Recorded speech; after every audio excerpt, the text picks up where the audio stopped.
Bueno, muchas gracias Alejandro y a todo el equipo. Bueno, primero que nada quiero darle la bienvenida a todos los egresados de IESA. Me están informando que tenemos conectados de muchos países, cosa que nos llena bastante de orgullo. Quiero empezar dándole una felicitación al equipo de Houston, del IESA Alumni aquí en Houston, quien fue el equipo que motorizó todas estas actividades. Estamos preparando una gran agenda. Esta es la primera de muchas actividades, no solamente académicas, sino actividades culturales y también recreativas. Queremos saludar también a la Venezuelan American Chamber of Commerce, quien se nos ha unido en este esfuerzo.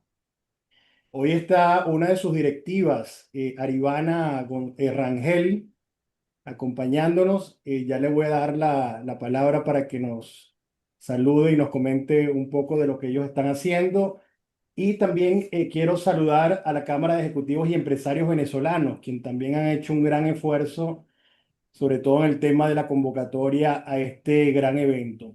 Quiero darles la bienvenida también en nombre de Liesa. Todas estas actividades también las estamos haciendo en el marco de los 60 años de nuestra alma mater y de un programa muy importante, un programa que se llama Deja tu huella. Este es el programa con el cual Eliesa ha podido financiar a muchos talentos que no han tenido los recursos muchas veces para acceder a la calidad de la educación que se imparte en Eliesa. El llamado es a todos aquellos que quieran hacer un aporte voluntario. Alejandro me va a estar ayudando con el link para luego posteriormente, si alguien lo desea, pueda apoyar esta noble acción que está haciendo nuestro instituto. Bueno, a lo largo del conversatorio de hoy tenemos un invitado de lujo, el profesor Francisco Molaldi, a quien voy a presentar en unos minutos, pero quiero comenzar presentando al equipo moderador, llamarlo de alguna manera. Empiezo por mí, voy a estar conduciendo este equipo moderador. Mi nombre es Raúl Vázquez, soy egresado de la maestría en políticas públicas del año 2004 y actualmente estoy como vicepresidente senior en JP Morgan Chase. Me acompaña mi amigo y colega William Colina. William, ¿cómo estás? Te voy a dejar a ti para que te presentes rápidamente. Bueno, un saludo desde Houston a todo el mundo. El IESA nos une, Alejandro y Raúl. Nos une a todos a través de este medio y a través de la interesante charla de hoy profesor Francisco Monalde. Un lujo tenerlo aquí con nosotros, Francisco. Yo soy del PAC 23, egresado del PAC 23. Ya el tiempo pasa rápido y por razones del destino tengo una empresa en el área de tecnología e información, que es mi vida y mi pasión. Estoy haciendo varias cosas aquí en Houston, interesante desde el punto de vista de la fundación que dirijo del think tank para ejecutivos que tenemos aquí. Pero bueno, hoy vamos a hablar de la geopolítica del petróleo y el gas, que están tocando e impactando la manera de hacer negocios en el sector energético, de organizar. Y para eso es muy interesante tener a Raúl, a nuestro profesor y amigo Francisco Monalde. Este, Creo que es un excelente momento para hablar de eso. Gracias. Efectivamente, William, y gracias por tus palabras. Bueno, voy a darle unos minutos a Arivana para que también se presente, quien viene haciendo una gran labor, sobre todo con los empresarios. Me comentaba que en el área de Florida, un poco que nos cuente qué están haciendo, porque la idea aquí es sumar esfuerzo, Arivana. Adelante. Gracias, Raúl. Un placer, William también. Y bueno, encantada de compartir este espacio con mi comunidad y esa, el Alumni Houston, y por supuesto el Alumni que está en todos los países alrededor del mundo.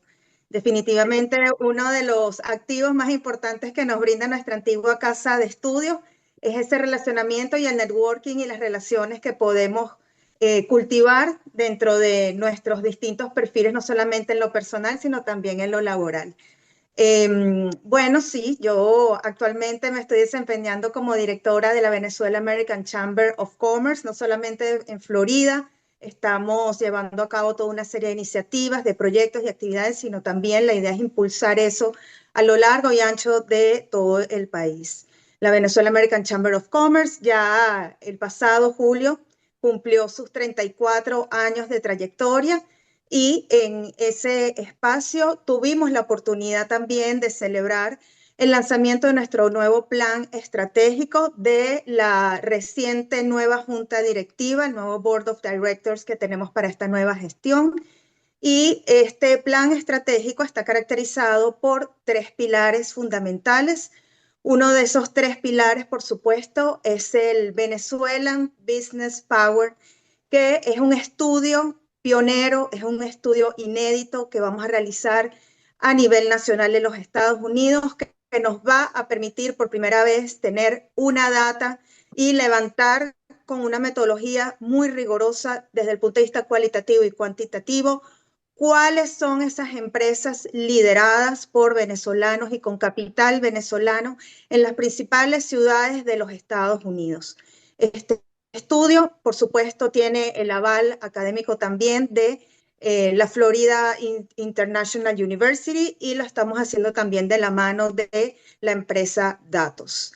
La idea de este estudio, por supuesto, también es que sea un instrumento no solamente de toma de decisiones punto de vista gerencial, no solamente saber quiénes somos, saber dónde estamos en los Estados Unidos, sino también identificar cuál es ese valor económico que están generando las empresas venezolanas en los Estados Unidos.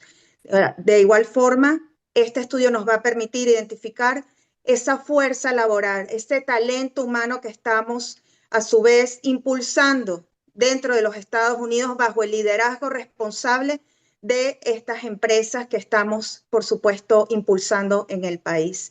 Es la primera vez que se hace un estudio de esta naturaleza, es la primera vez que estamos haciendo un perfilamiento de las empresas venezolanas en todo Estados Unidos y esta información, por supuesto, va a ser compartida con la comunidad de la Venezuela American Chamber of Commerce y, por supuesto, con la comunidad venezolana y la comunidad de los Estados Unidos.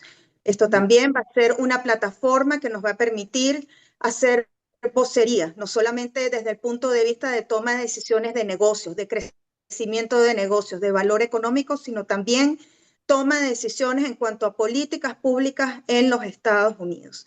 Entonces, la invitación es, por supuesto, a que formen parte de este estudio, que los empresarios nos contacten y ingresen a nuestra página web de la Venezuela American Chamber of Commerce para que sean esos actores claves para poder levantar esta información y a su vez también pueden colaborar y participar como sponsors de este estudio. Entonces nos sentimos sumamente honrados de poder no solamente visibilizar ese valor económico, sino visibilizar todo ese arduo trabajo que estamos haciendo en este país.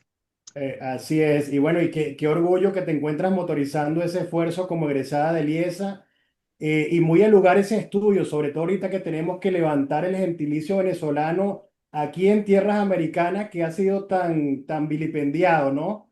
Felicitaciones y seguro que vamos a ir sobre ese tema más adelante. Bueno, ahora, Gracias, Raúl. queridos egresados y comunidad en general, hoy tenemos muchos expertos de las empresas internacionales de petróleos conectados, muchos expertos de diferentes sectores financieros, estudiantes, académicos. Esto ha sido un boom, estamos muy emocionados por el evento de hoy. Voy a introducir al profesor Francisco Monaldi.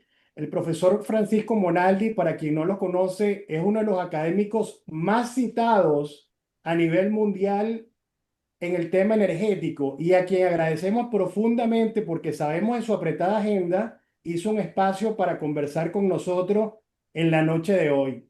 El profesor Monaldi es economista de profesión, tiene una maestría en la Universidad de Yale en estudios de desarrollo económico y tiene un doctorado en la Universidad de Stanford en economía política. Ha sido profesor visitante en la Universidad de Harvard, en la Universidad de Columbia y más recientemente es el director, nada más y nada menos que del Baker Institute en la parte de estudios latinoamericanos de la Universidad de Rice. Por cierto, profesor, hoy vi un ranking donde la Universidad de Rice sube en categoría a nivel de las Ivy League. Esto llena de mucho orgullo, sobre todo a los egresados. Y el profesor Monaldi, que también ya casi lo olvidaba, es profesor de planta de teoría económica en la Escuela de Negocios de la Universidad de Rice. Bienvenido, profesor.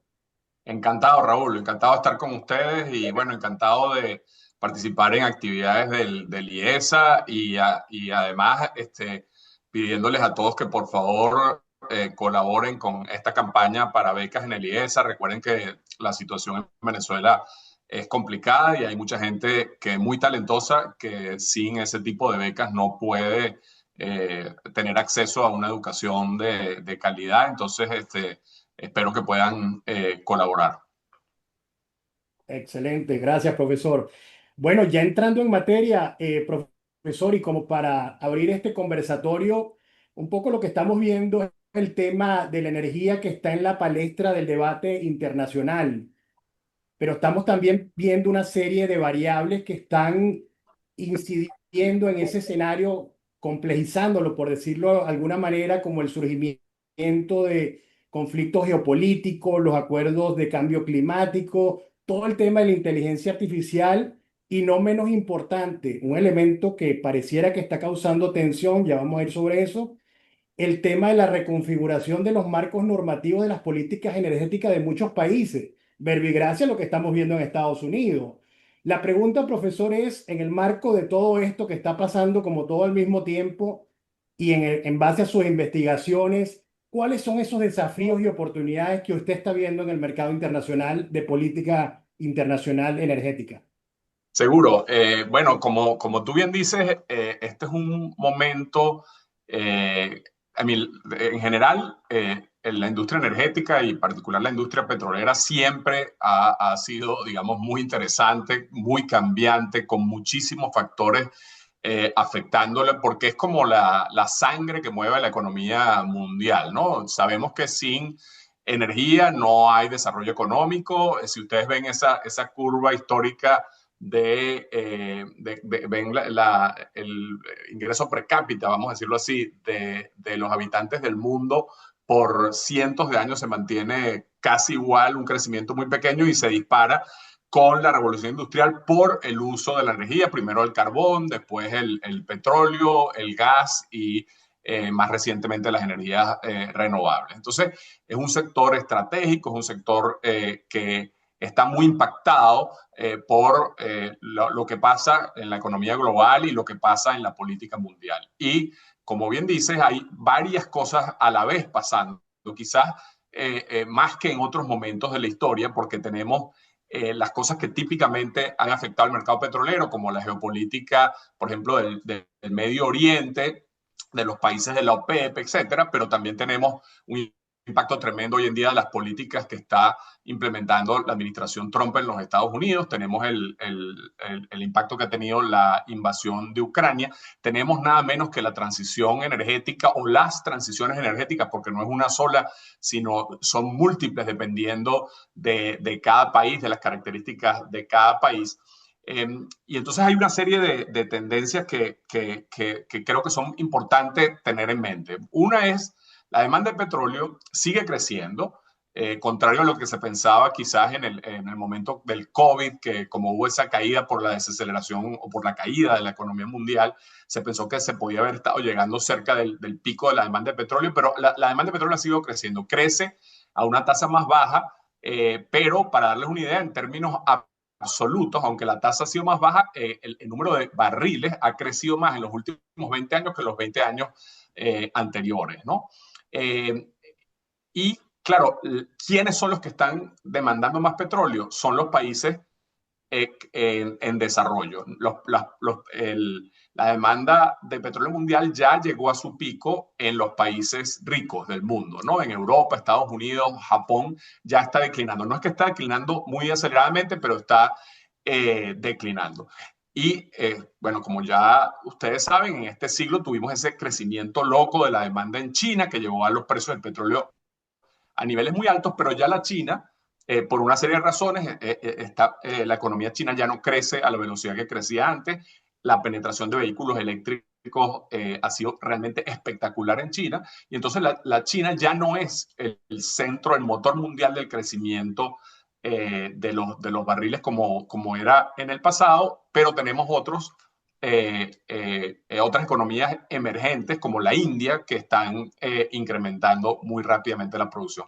Todo eso fue posible, ese crecimiento brutal de la demanda de petróleo, porque Estados Unidos se transformó de nuevo en el gran productor de petróleo del mundo con la revolución del shale o el petróleo de lutitas, y convirtió de nuevo a Texas en un emporio energético impresionante, ¿no?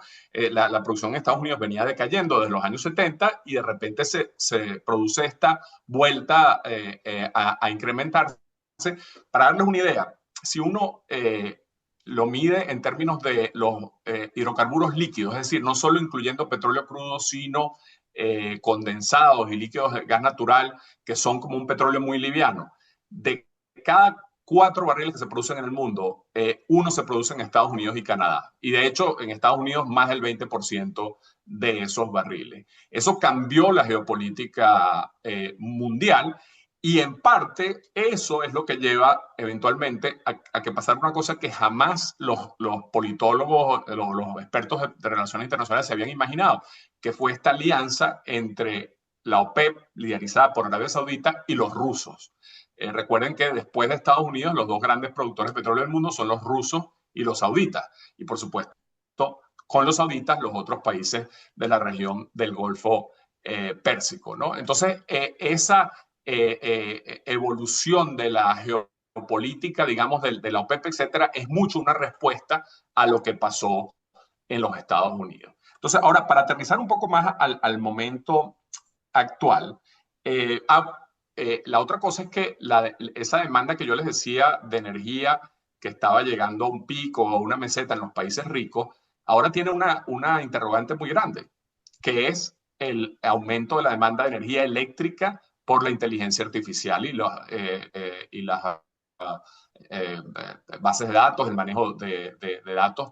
Esto ha llevado a una expectativa completamente diferente sobre el consumo de electricidad en las próximas décadas y nos abre una serie de preguntas complejas, porque si los países ricos también van a aumentar ahora la demanda. Claro, recuerden que la electricidad es muy diferente, que los hidrocarburos líquidos se usan más que todo para la producción, para el transporte, ¿no? Y la petroquímica, y muy poco para la producción de electricidad. Pero entonces ahora este otro gran reto, que es producir electricidad, más electricidad en Estados Unidos o en Europa o en Japón, ¿cómo se hace eso? Porque si se va a consumir más gas natural o peor todavía, carbón, eso tiene un impacto climático importante. Entonces pero el problema es que las fuentes intermitentes, las renovables como la electricidad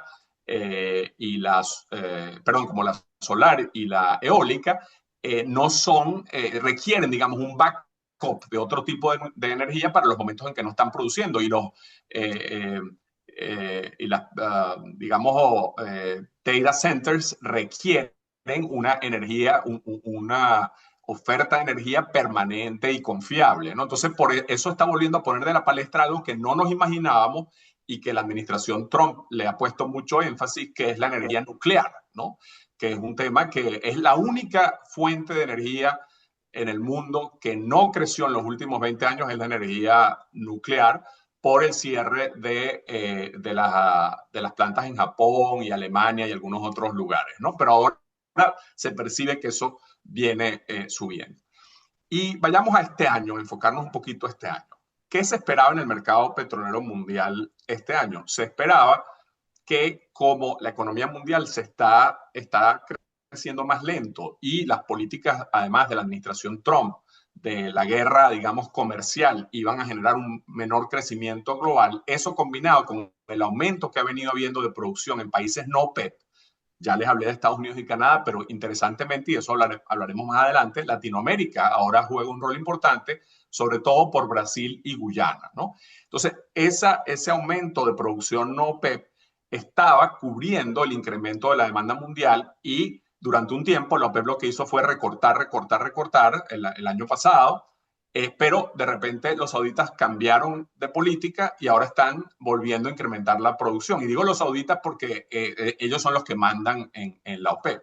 ¿Por qué pasó eso? ¿Por qué hacerlo justo cuando más bien había un exceso de oferta o se estaba previendo un exceso de oferta? Esa es una pregunta que tiene varias, digamos, hipótesis. La primera es que los sauditas cada cierto tiempo, lo hemos visto, se cansan de perder mercado con los Estados Unidos, con el shale, que es un productor de mucho más alto costo, y se deciden a capturar mercado. Y una de las cosas que hemos observado históricamente es que los sauditas tienden a hacer esto cuando, quizás para sorpresa de muchos, cuando el mercado precisamente tiene otras razones para caer, porque ahí es que ellos dejan que los precios caigan relativamente rápido y ellos toman rápidamente una cuota de mercado importante. Claro, eso es muy difícil para los sauditas porque ellos ahorita están gastando plata como locos en todos estos planes del príncipe de diversificación, etcétera, ¿no? Pero esa es una hipótesis. La segunda es, y esto es muy interesante, Donald Trump llegó con dos ideas sobre el tema petrolero, ¿no? Una, ¿cómo es? Drill, baby, drill, ¿no? Vamos a perforar la mayor cantidad de pozos posible en los Estados Unidos y energy dominance, ¿no? Estados Unidos usando ya ni siquiera la idea era independencia, cosa que un mito, no hay independencia energética, pero esta idea de dominio energético.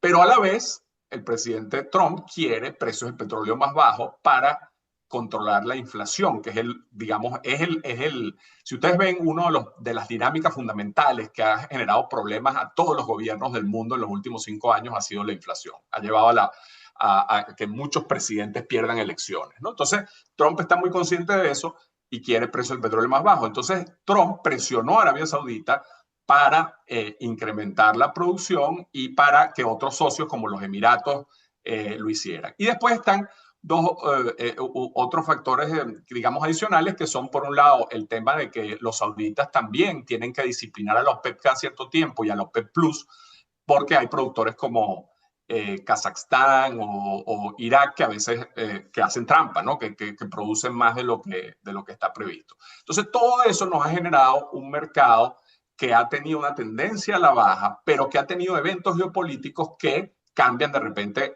al menos temporalmente, esa perspectiva. Uno, por supuesto, todo lo que ocurrió en Irán recientemente.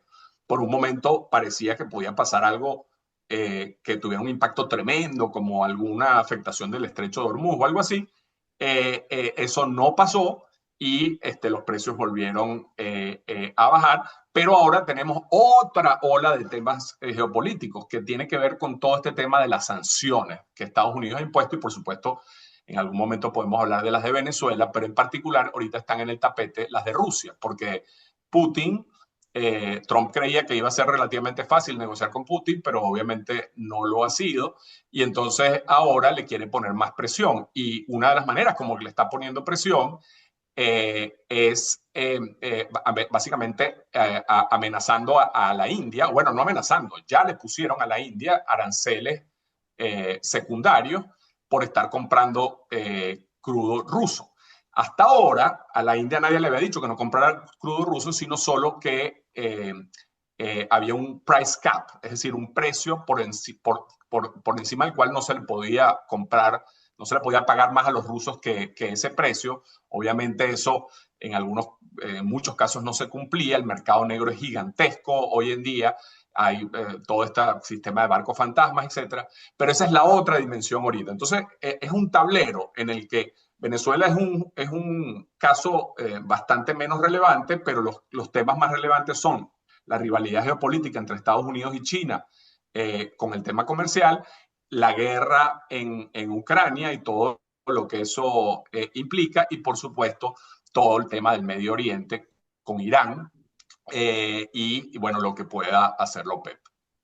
Y bueno, sigamos porque hay mucho que cortar, pero me encantaría escuchar qué inquietudes tiene. Así es.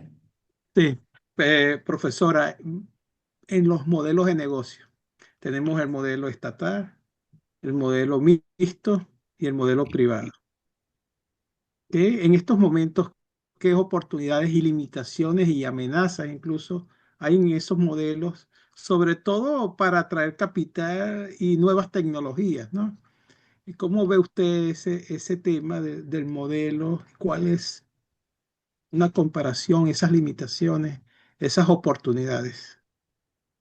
Sí, William, muy interesante. El negocio petrolero es único en muchas dimensiones, pero una de las más notables es el rol tan importante que tienen los estados, los gobiernos en el negocio petrolero. Y en particular, o sea, como ustedes probablemente todos bien saben, los recursos naturales, en particular el petróleo y el gas, son en prácticamente todos los países del mundo, menos los Estados Unidos, propiedad de los estados, ¿no? Hay algunas pequeñas excepciones, pero básicamente Estados Unidos es la gran excepción. Incluso en Estados Unidos, parte del petróleo es del estado porque está, por ejemplo, en costa afuera, entonces es o de los estados o del gobierno federal, o está en tierras federales o estatales, ¿no? Hay una porcentaje que está en manos de ya sea el gobierno federal o de los estados. Pero el resto del mundo es propiedad del Estado. Pero hay un tema adicional, porque eso es cierto para prácticamente todos los minerales. El dato adicional es que la vasta mayoría de las reservas petroleras del mundo están en manos de empresas estatales y no tienen acceso a buena parte de ellas las empresas privadas, ¿no? Entonces, una empresa privada, excepto en Estados Unidos, tiene que conseguir una licencia, algún tipo de contrato, de autorización de parte del el gobierno federal o en algunos casos estatal y provincial, para poder perforar y descubrir petróleo o, bueno, si ya está descubierto, para extraerlo, ¿no?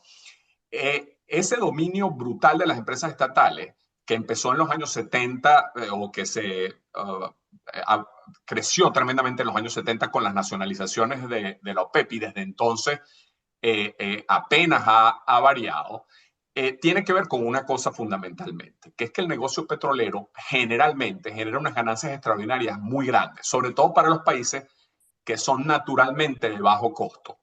¿Qué países son estos? Principalmente los países del Golfo Pérsico, pero hay otros países. Venezuela es un país de costos relativamente bajos, no tan bajos como los del Medio Oriente, pero más bajos que los Estados Unidos o Canadá o el Mar del Norte, por ejemplo. Entonces, dependiendo y por cierto, hay dos, cuando yo te digo de costos, hay dos tipos de costos aquí, ¿no? O dos maneras de verlo. Una es la productividad natural de los yacimientos. O sea, no, los sauditas no es que tienen menos costos porque son particularmente eficientes, sino porque tienen yacimientos que producen muchísimos barriles por pozo y son relativamente fáciles de extraer, aunque cada vez su producción se está haciendo más compleja y de mayor costo a medida que avanza, ¿no? Pero entonces estas ganancias extraordinarias, estas rentas que hace que a los sauditas les cueste $4 extraer un barril y lo puedan vender a $70, hace que los gobiernos quieran quedarse con el negocio para maximizar la captura de esa renta, pero también, fíjate lo clave ahí, que tú te puedes dar el lujo de ser ineficiente. Déjenme ponerles un ejemplo. Si Arabia Saudita, en vez de producir Aramco, produjera Exxon o Chevron, como en el pasado llegó a ser, los costos serían, suponte, voy a poner un número por decirlo, 20, 30% más bajo. Eso es tremendo incremento en eficiencia, ¿verdad? Pero estamos hablando de $1 menos de costo operativo, ¿no? Y bueno, en el desarrollo del campo quizás es más importante, pero el punto que les quiero decir es que cuando tú tienes una ganancia de 60, $70 por barril, ser ineficiente es bastante irrelevante para las empresas estatales. En cambio, por supuesto, en el caso de una empresa privada es muy diferente. ¿Por qué? Porque a la empresa privada le tienen que dar una licencia para poder explorar y normalmente para eso tiene que pagar o un bono de firma, digamos, o, bueno, por supuesto, tiene que hacer unas grandes inversiones súper arriesgadas. Para darles una idea, en Guyana, antes de que Exxon descubriera petróleo, se habían perforado 40 pozos y nunca se había descubierto nada. Perforar en aguas profundas puede costar más de $100 millones por pozo, ¿no? Entonces son cosas muy arriesgadas que, por cierto, muy interesantemente, casi siempre las empresas estatales prefieren que esa parte tan arriesgada la hagan los privados, ¿no? Entonces los privados tienen dos maneras de agregar reservas de petróleo. Una es consiguiendo estos contratos y explorando y tomando riesgos muy grandes, o comprando a una empresa que ya tenga reservas, ¿no? O ampliando sus reservas en campos ya existentes con nueva tecnología y exploración adicional, etc. Entonces, todas esas cosas son bastante costosas para las empresas privadas y los gobiernos les cobran impuestos altísimos, ¿no? Mientras más altos son las ganancias, el government take o la participación del Estado en las ganancias puede llegar a ser 90%. Entonces, las empresas privadas tienen que ser muy eficientes, a pesar de que la rentabilidad en upstream, es decir, en la extracción de petróleo, suele ser bastante más alta que en otros negocios, porque los riesgos también son bastante altos. Y ojo, los riesgos son geológicos, son, por supuesto, la volatilidad del precio del petróleo, pero también son los riesgos geopolíticos, justamente lo que hablábamos antes. ¿Qué pasa si un gobierno te expropia? ¿Qué pasa si hay una guerra? ¿No? Todos esos temas que han afectado. Entonces, ahora, yéndonos a los modelos de negocio, agreguémosle ahora, William, que tenemos el tema de la transición energética. Entonces, hemos visto empresas, recientemente el caso más notable fue BP, la empresa inglesa, que dijo, nosotros nos vamos a transformar en una empresa de energía y vamos a básicamente hacer muy poco en términos de buscar nuevas reservas y de invertir en petróleo, sino nos vamos a ir moviendo muy agresivamente a renovables, hidrógeno, etc. Pero, ¿qué pasa? Esos negocios suelen ser muchísimo menos rentables que el negocio petrolero. Y además, algunas de esas empresas, la verdad es que no tienen ninguna ventaja particular en algunos de esos otros negocios de electricidad. Recuérdate que, fíjate la gran diferencia. Tú, por ejemplo, yo estuve hablando con la gente de Ecopetrol hace un tiempo que estaba bueno, con todo este tema ahora político, además de Petro, pero viendo ver cómo es que ellos se transforman en una empresa de energía y tal. Y entonces, fíjate la gran diferencia. Si ellos producen petróleo, ellos parte lo venden en el mercado interno, pero buena parte lo exportan y ganan en el mercado internacional mucha plata. Si ellos se meten en electricidad, lo que están haciendo es un negocio de márgenes muy acotados que son fijados por el propio gobierno y que son políticamente complicados porque tú sabes que muchos países terminan subsidiando la energía porque sus consumidores se molestan si sube el precio de la energía. Entonces, pasas de un negocio con riesgos altos, pero alta rentabilidad, a un negocio con márgenes muy apretados y riesgos importantes también, porque tienes todo este riesgo político también, regulatorio, de que no te dejen subir las tarifas, etcétera, etcétera, sobre todo en países que no tienen instituciones fuertes. Entonces, los retos para las empresas en esta época son bien complicados, tanto para las empresas privadas como para las empresas estatales. En el caso de las estatales, porque son estos paquidermos que muchos de ellos no son nada eficientes, la única razón por la que existen es porque tienen esas ganancias extraordinarias generadas por la natural productividad de los yacimientos o por las rentas que existen en el negocio petrolero. Vamos a poner el caso paradigmático de Pemex. Pemex es una empresa que llegó a tener un campo que producía 2.2 millones de barriles, Cantarell, ¿no? Ese campo generaba unas ganancias espectaculares, ¿no? Costos de 6, 7 dólares, ganancias gigantescas, y eso permitía subsidiar a toda la ineficiencia de Pemex en otros campos en que ellos no podían votar a los empleados, tenían un exceso de empleados muy grande. Subsidiar a la refinación. Pemex ha perdido toda la vida de plata en refinación. Ahora encima lo peor se le ocurrió hacer una refinería costosísima para perder mucho más plata, ¿no? Pero en refinación las empresas estatales no ganan prácticamente plata. ¿Por qué? Porque ese es un negocio normal como cualquier otro en el sentido de que tienes que ser súper eficiente para ganar, ¿no? Y las empresas del Estado, con excepciones importantes, son mucho menos eficientes que las empresas privadas, ¿no? Solo están metidos en el negocio petrolero porque tienen esas ganancias extraordinarias. Entonces, ¿cómo tú haces ahora para que una empresa como Ecopetrol o Pemex o incluso las mejores manejadas como Petrobras, Equinor, etcétera, se transformen en empresas que puedan avanzar en la transición energética. Es una pregunta bien compleja. Entonces, si la pregunta es difícil para BP, que ya acaba de dar una voltereta y se volvió a meter de cabeza en el negocio petrolero, imagínate para una empresa estatal lo difícil que es ese reto. A mi modo de ver, a la larga, las empresas estatales, si la demanda mundial de petróleo empieza a declinar, como debería en algún momento en los próximos 10 años, no les va a quedar otras que irse achicando, que irse haciendo más pequeñas. Pero eso es dificilísimo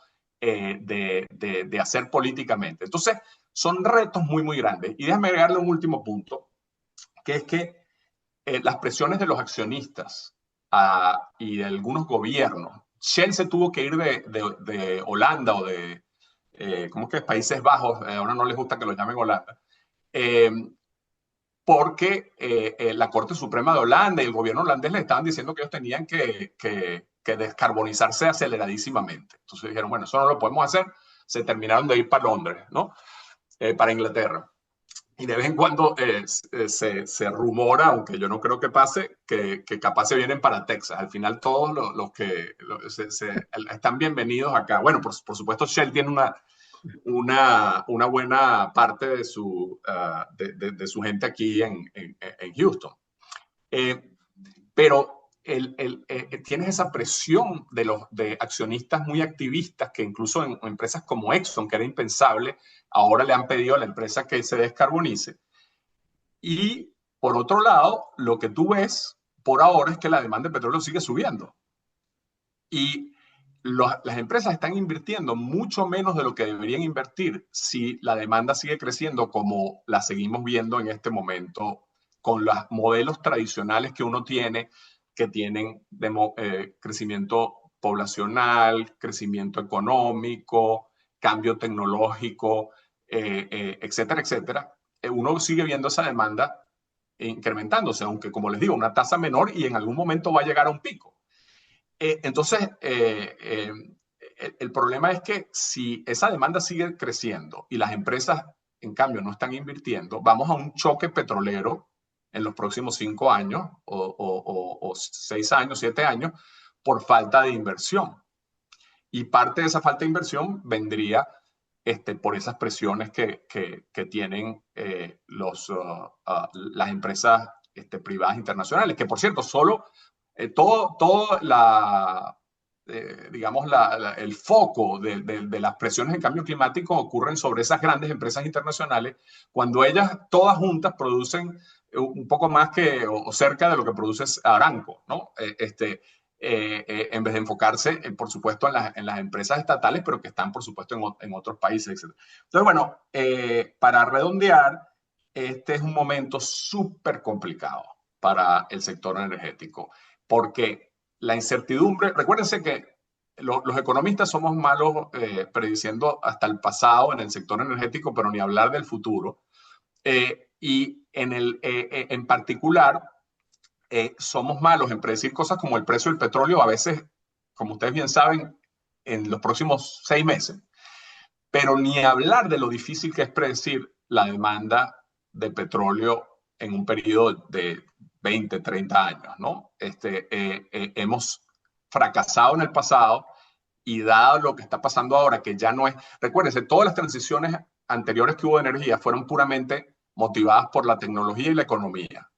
Ahora, esta es la primera que es motivada por las políticas públicas, porque tenemos ese reto gigantesco del cambio climático. Entonces, se ha complicado tremendamente para una empresa planificar su futuro y vamos a ver permanentemente estas subidas y bajadas. En el año 20, hace 5 años, uno iba a CERAWeek, que es la gran conferencia anual de energía aquí, y todo era hidrógeno, renovables, etc. Uno fue este año y todo era petróleo y gas natural, ¿no? ¿Por qué? Porque la geopolítica volvió con fuerza, con la guerra de Ucrania, con lo que pasó en el Medio Oriente, con que la demanda siguió creciendo y el mundo se dio cuenta, caramba, la seguridad energética no dejó de ser importante, sino que sigue siendo tan o más importante que en el pasado. Adelante. Así es. Bueno, voy a hacer un paréntesis para invitar a los participantes que deseen hacer preguntas, que la vayan colocando en el chat y luego Alejandro nos va a ayudar un poco a leerlas hacia el final ya de la exposición del profesor. Bueno, profesor, extraordinaria reflexión y quiero rescatar el hilo argumentativo que usted manifestaba con el tema del gas, poco ya para entrar en más profundidad, ¿no? Rescato lo que comentó como el gas, como el tema de el factor clave en el tema de la transición energética. La pregunta aquí, ¿va a ser el gas, puede ser visto como un aliado estratégico o como un obstáculo que definitivamente dificulte el tránsito completo hacia las energías renovables? Sí, el tema del gas es fascinante y es otro que ha cambiado bastante en su percepción en los últimos años, porque durante mucho tiempo se decía permanentemente la idea, el gas es el fuel, es el combustible de la transición energética, y ciertamente tiene menos emisiones de CO2, pero en particular, recuerden que el gas lo que más va a sustituir y ha sustituido es al carbón, que es lo peor que hay en términos de emisiones de carbono. Entonces, el gas se veía muy positivamente, digamos, en términos relativos, obviamente, con el carbón y con el petróleo. Pero en los últimos años, primero la Agencia Internacional de Energía se puso en un rol muy, vamos a decirlo así, normativo, que fue agarrar y decir, tenemos que, para descarbonizar, tenemos que tumbar la producción de petróleo brutalmente y de gas también, a una tasa aceleradísima, con unos escenarios como el de emisiones cero, net zero en el año 2050, que son escenarios aspiracionales, pero no son escenarios, digamos, que están basados, construidos en ninguna, digamos, predicción lógica de las cosas que están pasando, sino más en qué tendría que pasar para llegar allí. Y eso, por un lado, eso cambió un poco entonces la perspectiva. Los países ricos, sobre todo los europeos, empezaron a decir, no, el gas también ahora es malo. Y yo te diría que hay otro elemento que creó también problemas para el gas, que es que se empezó a descubrir con nueva tecnología que las emisiones de la quema y sobre todo el venteo de gas natural, que es el metano que se va a la atmósfera sin ni siquiera ser quemado, era mucho más de lo que nos esperábamos. O sea que por leaks, ¿no? por fugas de metano, etcétera, y esto se hizo con todos estos satélites y drones, etcétera, y se ha descubierto, por ejemplo, que en Rusia es brutal. Por supuesto, tristemente, Venezuela es uno de los peores emisores de quema y venteo de gas natural. Entonces eso ha creado como un cierto, yo te diría, una cosa más polémica sobre el rol del gas. Pero yo creo que no hay ninguna duda, por el tema de la intermitencia y el tiempo que vamos a tardar en poder desarrollar el tema de baterías a una escala, digamos, que pueda resolver el tema de intermitencia, yo creo que no hay ninguna duda que el gas va a tener un rol fundamental en la transición energética. El problema del gas es que hasta que tuvimos el gas natural licuado, recuérdate que básicamente se consumía casi todo en el propio país que lo producía, porque es costoso de transportar, a diferencia del petróleo, o mucho más costoso. Claro, por pipeline, por gasducto, se puede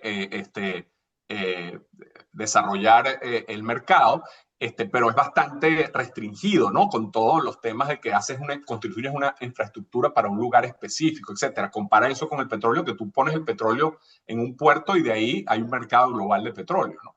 Ahora, en los últimos 3 décadas, el gas natural licuado ha empezado a cumplir un rol marginal todavía, pero cada vez más importante en eso. Pero todavía tú tienes mercados totalmente fragmentados de gas, ¿no? En Estados Unidos el gas es baratísimo. ¿Por qué? Buena parte porque el gas está asociado en el shale a el petróleo y se produce más gas del que casi que tú necesitas. Tienes que casi que irlo a buscar a dónde metes ese gas, ¿no? Porque si no lo tienes que tirar a la atmósfera, ¿no? Pero en cambio hay otras partes del mundo en que el gas es carísimo, ¿no? Pero que son precisamente lugares en que lo necesitan mucho, como Japón. Japón no tiene, sobre todo cuando cerró las centrales nucleares, ahora están pensando reabrir algunas. Japón no tiene, digamos, ninguna fuente de energía, digamos, estable. Entonces, el gas es muy importante, ¿no? Entonces, el mercado de gas natural licuado ha venido creciendo. Estados Unidos se ha transformado también en el gran jugador. Qatar, por otro lado. Y ahora, por supuesto, hay muchos países que están tratando de montarse en ese tren. Y yo creo que con todo este tema de la inteligencia artificial, el gas va a tener una importante vida, porque la alternativa es muy complicada, que es todo el tema de seguir usando carbón, ¿no? Recuerda que países como India están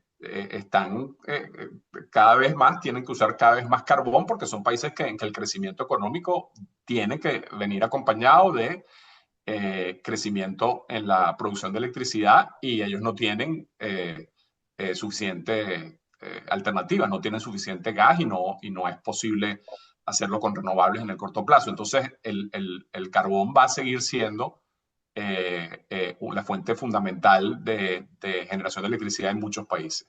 Pero el gas es muy interesante. Latinoamérica tiene mucho menos gas que petróleo, proporcionalmente, y no está suficientemente interconectada la región, pero ahora hay la posibilidad de que Argentina se transforme en un exportador de gas natural licuado. Los otros productores, que eran Perú y Trinidad, están declinando. Trinidad tenía la esperanza de que el gas venezolano fuera a través de Trinidad, y bueno, esa es otra historia complicada.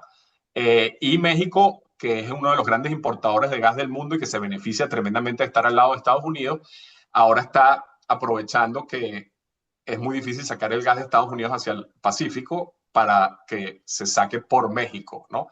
Pero no es gas mexicano, es gas de los Estados Unidos. Entonces, la geopolítica del gas es muy interesante también. No diría que muy diferente, pero bastante diferente que la del petróleo, por las cosas que les decía, que es muy diferente. Primero, se usa para otra cosa, no es competidor del petróleo. Y segundo, no tiene ese mismo mercado global que tiene el petróleo. Pero es muy, muy interesante lo que está pasando en el mercado del gas, y yo creo que va a ser un negocio muy importante por un buen tiempo. Bueno, profesor, vámonos a Latinoamérica. Vamos a entrar a nuestra área. Temas como Brasil y ese potencial de ser potencia mundial en el área de energía. México, con ese modelo nacionalista que tiene, ¿será capaz de seguir en ese modelo? Venezuela, con sus metas de 2 millones de barriles por día. Argentina, ¿será capaz de atraer esa gran inversión en Vaca Muerta, continuar y desarrollar todo ese sector? Guyana, el vecino que tenemos en Venezuela, explotará ese boom tal como algunos sugieren. Cuéntanos un poco sobre cuál es su visión sobre Latinoamérica. Mira, Latinoamérica obviamente es mi pasión, a la región que le dedico la mayor parte de mi trabajo. Y es una región muy frustrante, ¿no? Porque tiene el segundo potencial de hidrocarburos más grande después del Medio Oriente, pero a diferencia de Norteamérica, pero me refiero aquí no estoy incluyendo a México, sino a Estados Unidos y Canadá, que han tenido este boom espectacular, que han duplicado la producción.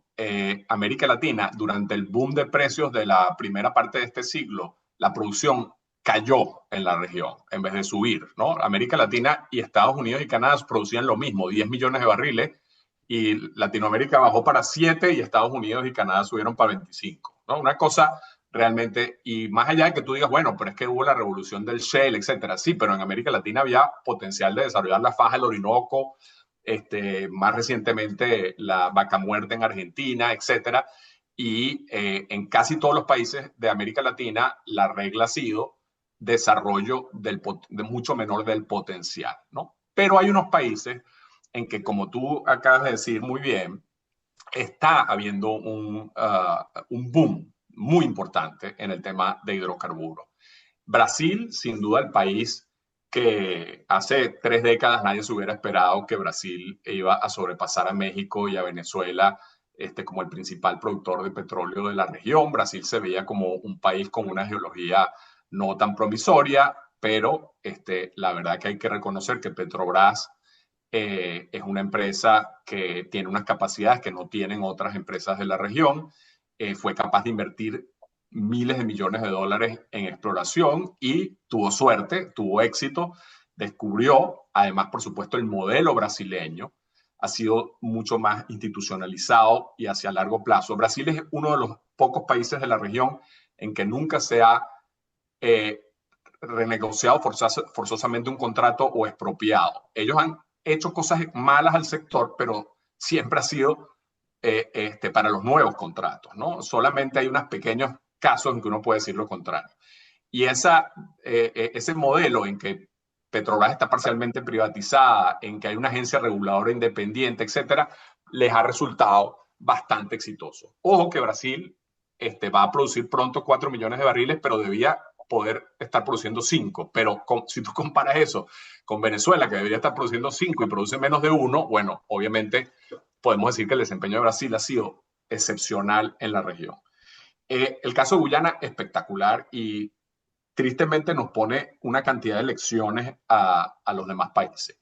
Estamos hablando de un país que no se, había explorado onshore, nunca habían encontrado nada. Para darles una idea, Shell, una de las mejores empresas del mundo y de exploración, se fue del proyecto del bloque Stabroek que lidera Exxon unos meses antes de que descubrieran, porque no vio que la oportunidad iba a ser exitosa, ¿no?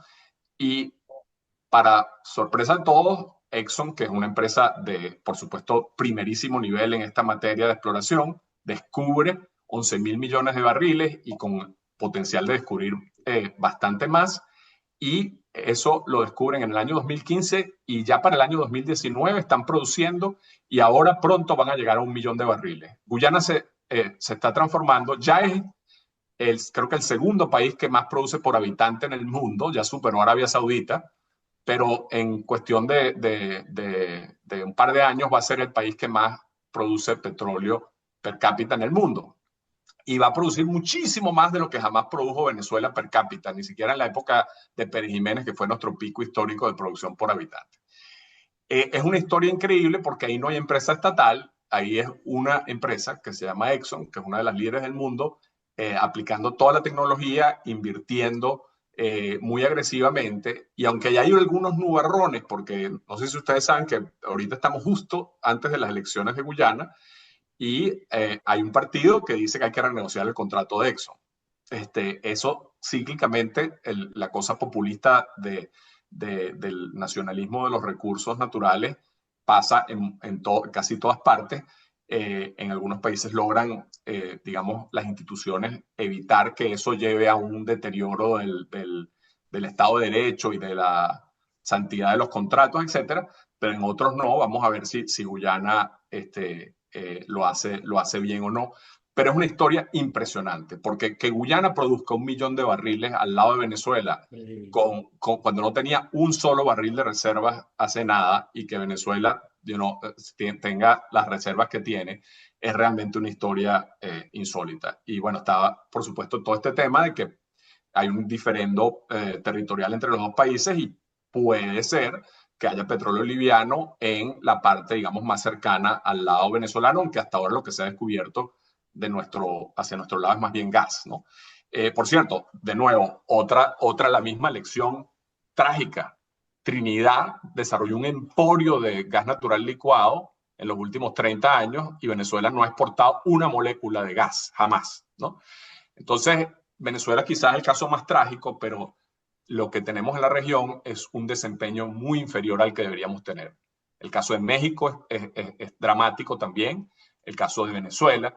El caso de Ecuador es también un país que no ha desarrollado su potencial. Y hasta ahora el caso de Argentina era otro de los casos, digamos, de fracaso. Pero hay dos cosas que están haciendo cambiar eso. La primera es que es el único lugar fuera de los Estados Unidos en que las empresas, y sobre todo si se llega como pareciera a un pico en la producción de shale en Texas y en general en los Estados Unidos en los próximos años, el único, digamos, otro mercado en que ellos pueden aplicar esa tecnología y desarrollarla es vaca muerta en Argentina. Hay otras opciones, pero hasta ahora no han sido o viables económicamente o políticamente. Y el shale tiene una característica que hace que para un país con mucho riesgo político sea una opción interesante, porque como es una inversión de ciclo corto, en que se recupera la inversión muy rápido y en que si el gobierno te cambia las reglas del juego, tú simplemente paras de perforar y la producción colapsa, eso hace que sea un tipo de producción más apropiada para ese tipo digamos, de mercado. Pero además, por supuesto, las políticas de Milei, digamos, estabilizar la macroeconomía, etcétera, que ese ha sido el drama de Argentina, controles de cambio permanentes, inflación, forzar a los productores a vender en el mercado interno, etcétera. Entonces, eso pareciera que está cambiando, pero yo mi padre es argentino y yo digo que mi PhD en Argentina y Venezuela es el PhD en riesgo político que hice en paralelo a mis otros estudios. Y ciertamente uno se teme que en Argentina en cualquier momento pueda enredarse la cosa otra vez.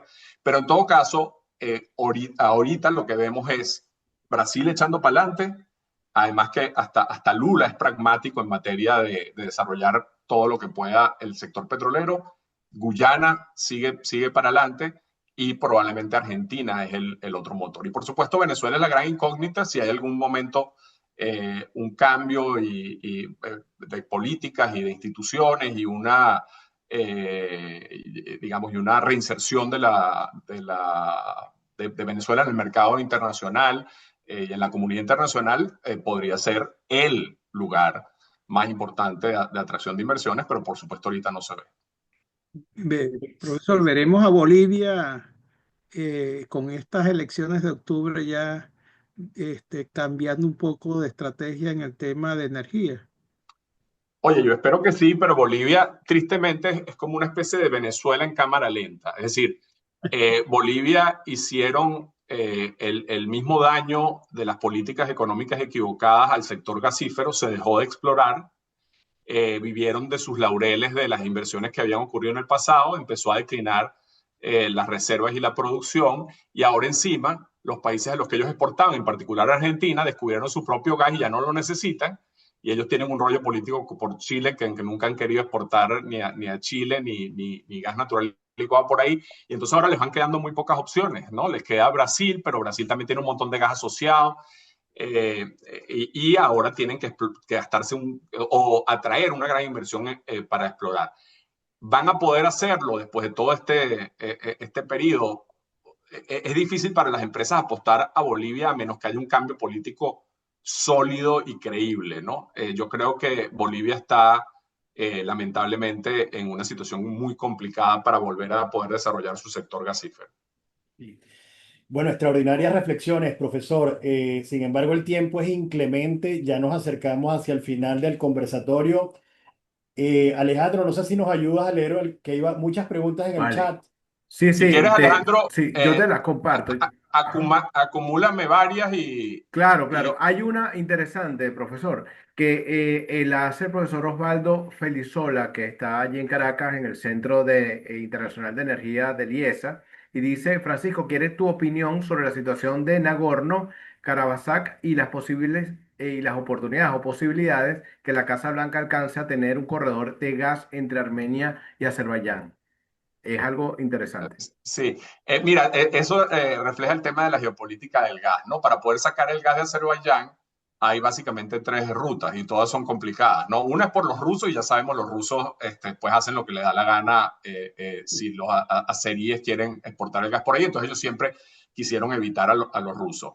Te digo porque para ir al mercado europeo. Después ellos desarrollaron un gasducto por Georgia y Turquía y tal, que va a Italia.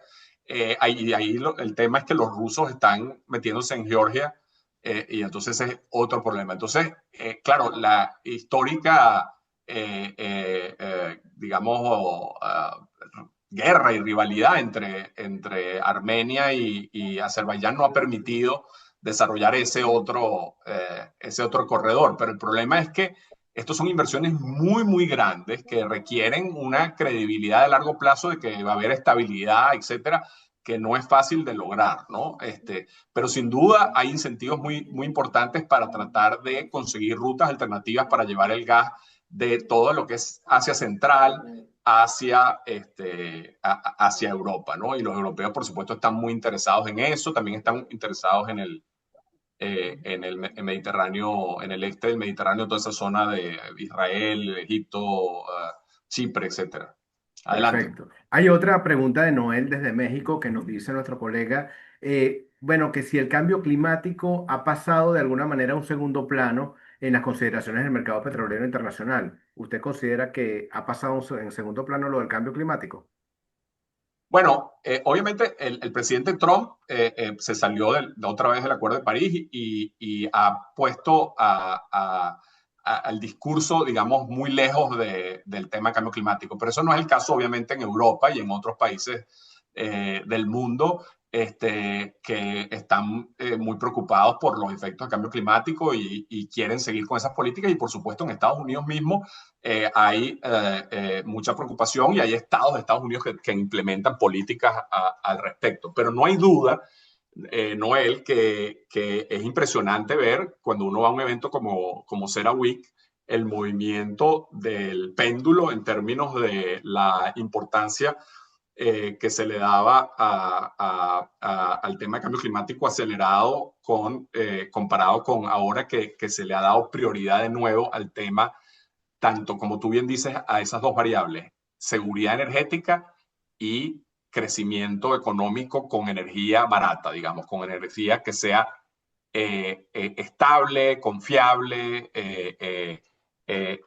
y barata. Adelante. Perfecto. Jacobo Rubinstein, buen profesor de IESA también de muchos de nosotros, nos dice, ¿hay posibilidades tecnológicas de lograr energía limpia comparable con los reciclables o la distancia razonable, pero usando como materia prima los hidrocarburos? Las compañías petroleras serían las más interesadas en invertir en esto para seguir aprovechando sus capacidades de extracción y procesamiento de hidrocarburos. ¿Cómo lo ve? ¿Por qué no ocurre? ¿Qué lo Sí, mira, limita?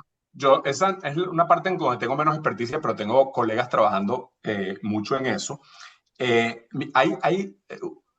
impresionante todo lo que está pasando en innovación en materia de reciclaje, en materia de materiales, de uso de materiales, por ejemplo, de capturar el carbono y convertirlo en materiales que se pueden usar para la construcción, etcétera. O sea, hay innovación impresionante en todas estas áreas, pero de la innovación a, digamos, generar una economía de escala y que lleve a unos costos realmente competitivos, el trecho es grande, ¿no? Algunos países están subsidiando este tipo de tecnologías para lograr que se pasen esas primeras, digamos, etapas que son tan riesgosas y difíciles, pero otros como Estados Unidos lo han dejado de hacer con la administración Trump, entonces eso va a quizás hacer que en el caso de Estados Unidos sea un poco más lento de lo que se esperaba. Pero hay un montón de cosas pasando, Jacobo. Es realmente impresionante. Yo me imagino que tú conoces algunas de esas iniciativas. Y yo creo que la innovación va a ser una de las partes, de los elementos esenciales para que el tema de cambio climático no sea una desgracia mucho mayor de la que ya va a ser inevitablemente, ¿no?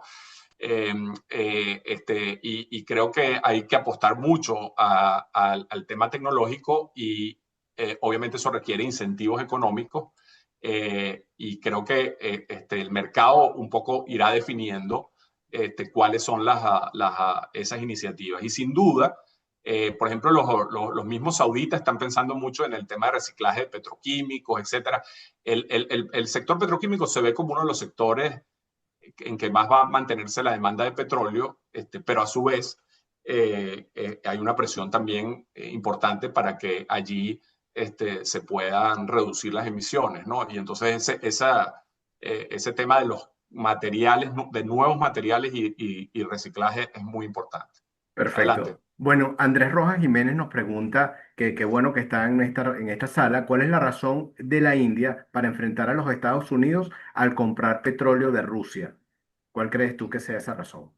Mira, es que India importaba prácticamente poquísimo petróleo de Rusia en el pasado. Rusia le vendía a Europa, a Estados Unidos y a China fundamentalmente. Y de repente, cuando entra estas sanciones, se cierra el mercado americano completamente para los rusos y buena parte del mercado europeo, y además le imponen estos price caps. Eso hace que los rusos desesperadamente tengan que buscar el mercado indio y algo también el chino, pero en particular a los indios los inundaron de petróleo muy barato, a descuento. Y India es un país súper dependiente del petróleo, entonces multiplicó casi, que ahora no me acuerdo, pero por 10 las importaciones de petróleo ruso y a un precio muy descontado era muy, muy atractivo para la economía india. Ojo que ni Estados Unidos ni Europa le dijeron a la India que no comprara petróleo ruso, sino simplemente que tenía que cumplir con esto de los price caps, etc. Pero los indios se engolosinaron, por supuesto, con este petróleo barato que desplazó en buena parte el petróleo de algunos productores del Medio Oriente. La India tiene grandes refinerías que incluso son muy eficientes y algunas reexportan, pero además, obviamente, para el mercado interno. Y entonces, de repente, el presidente Trump les dice, paren de comprar petróleo ruso, ni siquiera con el price cap que están poniendo los europeos, ¿no? Y, por supuesto, eso generó una tensión muy grande porque es muy costoso para la India. Y vamos a ver ahora quién aguanta, si los indios aguantan esta escalada, que a pesar de que son aliados de los Estados Unidos, en algunas materias al menos, les están poniendo un arancel que les va a dar durísimo, ¿no? Yo no sé en balance cuánto peor es para la economía que los beneficios que estaban obteniendo, pero sin duda que se les acabó esa ventaja que tenían. Ahora, curiosamente, el presidente Trump no le está haciendo lo mismo a la China, a la que la amenazaron con lo mismo, incluso al principio por Venezuela. Y yo creo que la razón es muy evidente, que las negociaciones de comerciales entre China y Estados Unidos son de tal importancia que digamos que el tema petrolero no es el que las quiere mover. Y lo otro es que recuérdense que el presidente Trump sigue queriendo precios bajos del petróleo, al menos más bajos de los que están. Y entonces él tiene que tener cuidado en a quién presiona. No puede presionar a todo el mundo a la vez y generar un aumento del precio del petróleo. Pero sí es muy impresionante ese desarrollo reciente. Yo no me lo esperaba que fuera tan agresivo Estados Unidos con la India. Adelante. Perfecto. Rafael nos comenta que una alternativa a la transición energética sería la economía del hidrógeno. Sin embargo, requiere incentivos fiscales de momento para ser rentable. Todo indica que los países ricos pueden hacer algo en este sentido. ¿Qué opinas sobre la economía del hidrógeno actualmente y su potencial? El hidrógeno obviamente tiene un potencial muy importante, pero por ahora económicamente no dan los números para muy pocas cosas, ¿no? Y ha perdido, yo les diría, mucho impulso en los últimos años porque la realidad ha sido terca, ¿no? En términos de los economics, ¿no? Yo creo que algunos países, sobre todo europeos, van a seguir impulsando el hidrógeno, pero el tema con el hidrógeno es que requiere un desarrollo de una infraestructura gigantesca, totalmente separada de la infraestructura que ya existe. O sea, porque fíjense, si ustedes, por ejemplo, expandir la infraestructura eléctrica ya es bien costoso, pero hay una infraestructura gigantesca eléctrica en el mundo. Pero el hidrógeno es una cosa completamente paralela a la infraestructura que tenemos hoy en día para transportar hidrocarburos y electricidad. Entonces, es complicado, pero en algunos lugares va a tener algún impacto y en la medida en que sea subsidiado se avanzará, pero no a la velocidad que creo que se pensaba hace unos años. Aquí Adelante. dice Rosendo, nos dice que en Estados Unidos hay muchas compañías petroleras que están retrasando todos sus proyectos de precomisionamiento y mantenimiento para el Q1 de 2025, colocó, pero creo que sería para el Q1 de 2026. Y las empresas de servicio están siendo afectadas durante el segundo semestre de este año. ¿Cuál cree que ha sido la principal razón? Los precios, o sea, Sí. en la parte de petróleo, los precios, o sea, el shale requiere, para ser rentable, aunque los costos son muy variados, hay áreas en que los costos son bastante más bajos que el precio actual, pero hay otras en que son muy cercanos al precio actual. Y entonces, a medida que cae la rentabilidad, este es un negocio aquí en Estados Unidos que a pesar de que es de una eficiencia impresionante y todo el día se está haciendo más y más eficiente, es de costos más altos que el petróleo de otras partes del mundo y entonces a medida que bajan los precios se desacelera la actividad, ¿no? Y además la propia, digamos, innovación tecnológica que ha hecho que se pueda producir más con menos pozos y a su vez hace que algunas empresas de servicio tengan, digamos, equipos inutilizados por esa combinación de bajos precios y mejor, digamos, mayor eficiencia. No, no, perfecto. Yo creo que así abarcamos realmente todos los aspectos. De verdad agradecemos a todos por habernos acompañado. Raúl, te doy la palabra para el cierre y acompañemos todos a este plan de becas que apoya a los estudiantes de las maestrías de IESA. Recuerden que pueden hacer su donativo en iesafoundation.org/donar desde cualquier monto. Lo pueden hacer ahora mismo y estaríamos muy orgullosos de que cada uno de ustedes aporte porque cada impulso impulsa, cada aporte impulsa el talento que quiere ser, bueno, el motor de la transformación de las organizaciones y de nuevas empresas para que incluso forjen el nuevo futuro de Venezuela. Bueno, Raúl, Sí, William, sí, así es, Alejandro. Bueno, no nos queda más nada que agradecer al profesor Monaldi por su tiempo y por su invaluable análisis. Yo creo que arrojó luces sobre un tema tan complejo como es el tema de la geopolítica en el mercado energético. Indudable, profesor, que los negocios enfrentan esta volatilidad, ¿no? Producto de estas dinámicas y que la transición energética, como usted lo comentó, abre muchas oportunidades. Yo creo que la clave está en tener una adaptación temprana a los modelos de negocio, como usted lo comentó, inversión en sostenibilidad y articulación entre los distintos actores, una de las claves fundamentales. Bueno, agradecemos a los integrantes del IESA Houston por su esfuerzo en la articulación de este primer conversatorio.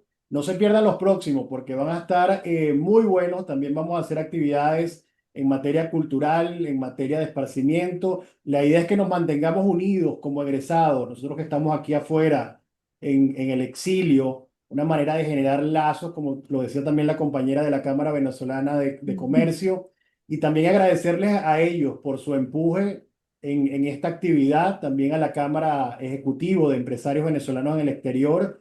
Y bueno, gracias a todos nuevamente por su participación y por acompañarnos en este encuentro en Conexión Global de Liesa. Hasta la próxima, Alejandro. Gracias, profesor, y gracias, William. Y un fuerte abrazo Gracias. a Y todos los no se egresados. olviden de donar para las becas y seguimos conectados todos con el IESA.